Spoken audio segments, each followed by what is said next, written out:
நேற்று நடந்ததை யாருமே எதிர்பார்க்கலண்ணே. அவங்க சும்மா கை வீசிட்டு வந்திருந்தா கூட நம்ம சமாளிச்சு கல்யாணத்தை நடத்திருக்கலாம். துப்பாக்கி எல்லாம் தூக்கிட்டு வந்து பயமுறுத்திட்டாங்க. அதுக்கு நீங்க எல்லாம் முடிஞ்சதுன்னு அர்த்தம் இல்லைண்ணே. ஆமாண்ணே, இவ்ளோ பிரச்சனைக்கு நடுவுல சந்தா அனிஷ் கிட்ட சொல்லி கால் பண்ணி நிலைமை உங்ககிட்ட சொல்லி விசாரிக்கிறாங்க. அப்ப எதுவும் நடக்காது, நீங்க வீணா பயப்பட வேணான்னு உங்களை சரி பண்றதுக்காக பேசுறாங்க.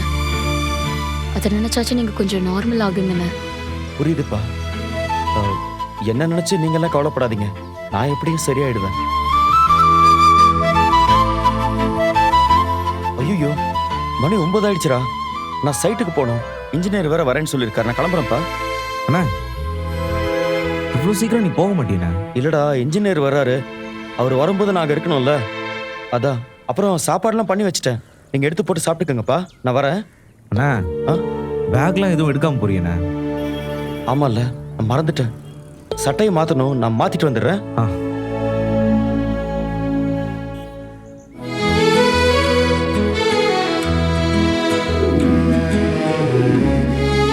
சரிடா, அப்ப நான் கிளம்புறேன். அண்ணா இருண்ணே, நானும் உன் கூட வரேன். எதுக்குடா?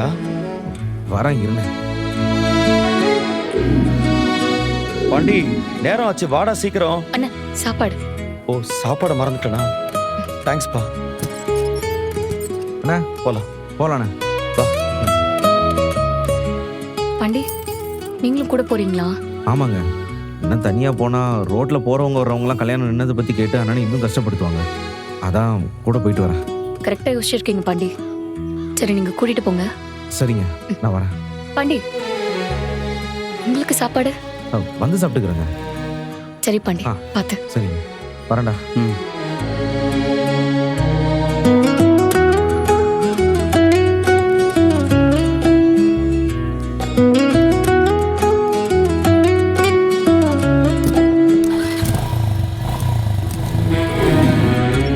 பணம் போலாம். ஏண்டா, இப்ப நீ கொண்டு வந்து விட்டுருவ. வரும்போது நான் எப்படிடா வருவேன்?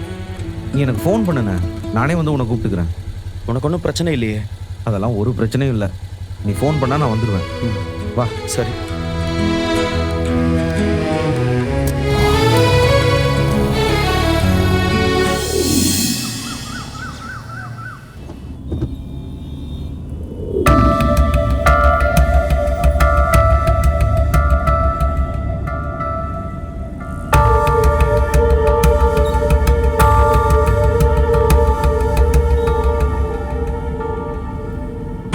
என்ன ஸ்வேதா, பயப்படுறியா?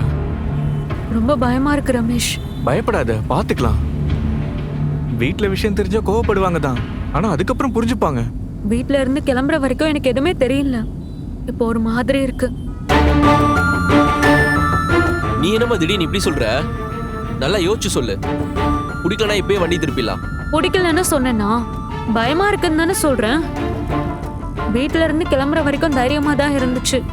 இப்ப என்ன அவங்க தேடுறாங்களா, நான் இல்லைன்னு நினைச்சு வருத்தப்படுறாங்களான்னு யோசிக்கும் போது பயமா இருக்கு. நான் வேற யார்கிட்ட சொல்லி புலம்ப முடியும்?